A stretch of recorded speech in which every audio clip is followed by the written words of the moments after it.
for 100 years. We are in prime grilling season, and while nobody wants to overcook their steak, you don't want to undercook it either. 1 in 6 of us will get food poisoning this year, and nobody wants that. So June Pewitt and Jessie Salisbury are here with us this morning. They are with the UT Extension to keep us healthy in the months ahead. So good to see you. Yes. You provided me that fun fact. 1 in 6 people will get food poisoning? Absolutely, and unfortunately 128,000 of us get sick enough to be hospitalized every year. So we really want people with children that know older people or with people with compromised immune system to really pay attention about how they handle their food. So I mentioned steak. I think often people associate food poisoning with chicken. It's happened to me once before at a restaurant. Ooh. Not fun experience at all. But are all meats susceptible to making you sick? Or Yes, is it just yes, chicken? they are if they're not cooked properly. Chicken, of course, we want to cook it a little bit more thoroughly. It's 165 internal temperature compared to some of the other meats. It's 160 for ground meats, and poultry is 165. Okay, so we're going to kind of have a cross conversation going on. So I think that June's going to handle the meat side of things. Yeah. Jessie here has been interning. She's going into her senior year up at Swanee. So she'll talk hydration. That's equally important, right? Yes, I will talk hydration. So when I think of hydration, I think, Jessie, of water intake. That's only a part of it, right? Because the foods that we eat, if we choose the right ones, also contain water?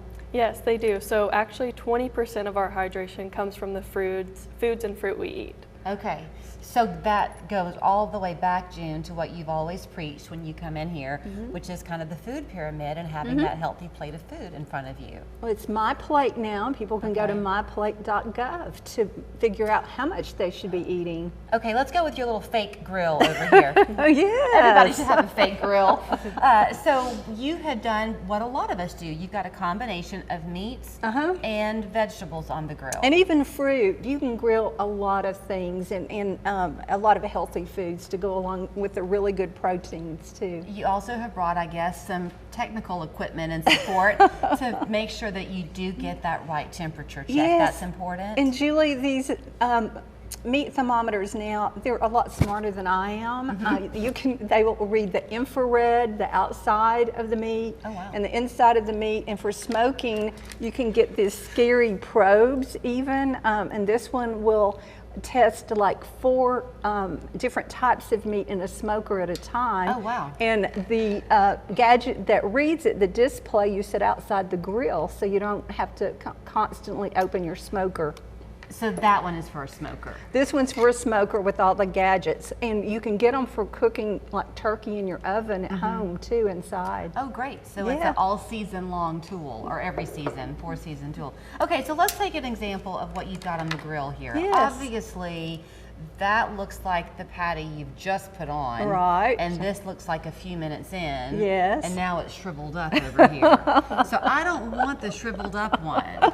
Yeah, I kind of like my meat, the steak sort of medium rare, but ground beef we probably need to go for the completely cooked, the 165. And I just wanted to illustrate, anybody can get an inexpensive meat thermometer for using indoor and outdoor, and you probably want to take it off of the grill so you don't hurt yourself. Luckily, I have mine on the edge of the grill right now, and my grill's not very hot. Right. So you want to just insert it toward the middle, in from the side is how you're going to read the thermometer. And these instant read thermometers now just tell you immediately if they're up to the proper temperature. In the case, ground beef is 160. So if we were cooking all this for friends and family, each thing on here would really have its own temperature to reach, correct? Yes, it does. Yes, it does. Whole cuts of beef, like pork chops, lamb chops or whatever, those would need to be cooked only to 145. And then fish is, 140, and fish is 145. And thank goodness people don't have to read their cheat sheet. They're going to, most thermometers today have them written right on the thermometer. So there's no guessing. Yes, takes a lot of the pressure out of that. Okay, I was going to ask though, you don't want to cross-contaminate contaminate though. So let's say that you have the one thermometer and you're checking your hamburger. I guess clean it before putting it in the salmon. That would be a really good idea to do Okay. that, yes, yes. Okay. And speaking of cross-contamination, the biggest culprit is when you're indoors and maybe you're thawing food in the refrigerator and you don't let those foods drip down on anything, so thaw them in the refrigerator, not on the countertop, on a tray. And then if you're using a cutting board for anything, chopping up that chicken, making your hamburger patties, you know, wash everything down in between and have a different cutting board for your meats versus your produce. Okay, I want to get Jessie involved here because back to that water intake. How much water should we drink? It has to do with our body weight, right? So that's a good estimate to go off of your body weight, but other good measure is just drinking 8 cups of water a day. Okay. But that also includes the 20% of water that comes through your fruits and vegetables. So for example, if you're drinking corn, that's like 3 ounces of water for 1 small ear of corn. Okay. Tomatoes are 95% water. So that is a lot of your water intake, and other fruits and vegetables like cucumbers, they're 96%, watermelon is 92%, so you're getting a lot of water from these fruits. But also cooked pasta, a lot of people think, oh, carbs, they're pulling all of that water from your body and from the boiling water, but actually it's 62% Wow.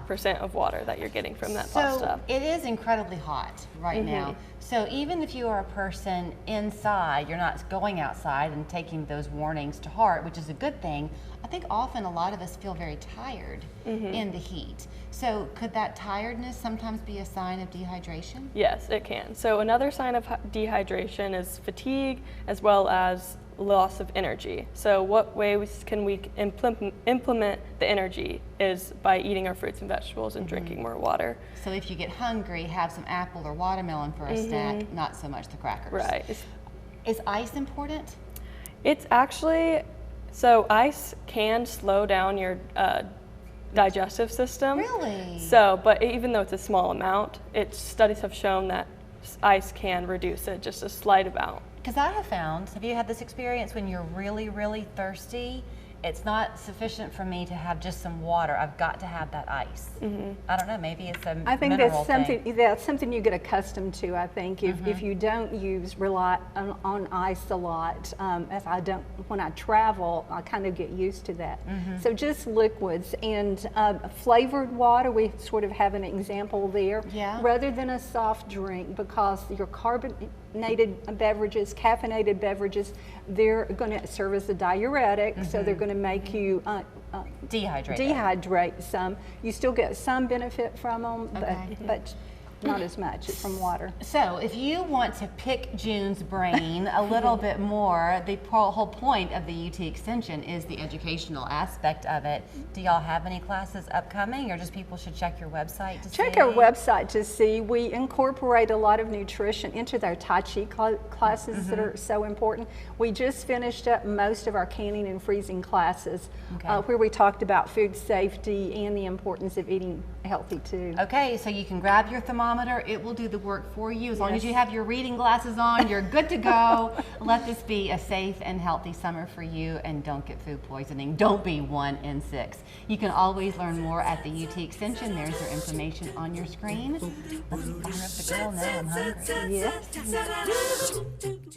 Summer is officially back, and so are our fan favorite Jack's chili cheese dogs. 2 all-beef hot dogs, then we add our zesty home-style chili with cheddar cheese and diced onions.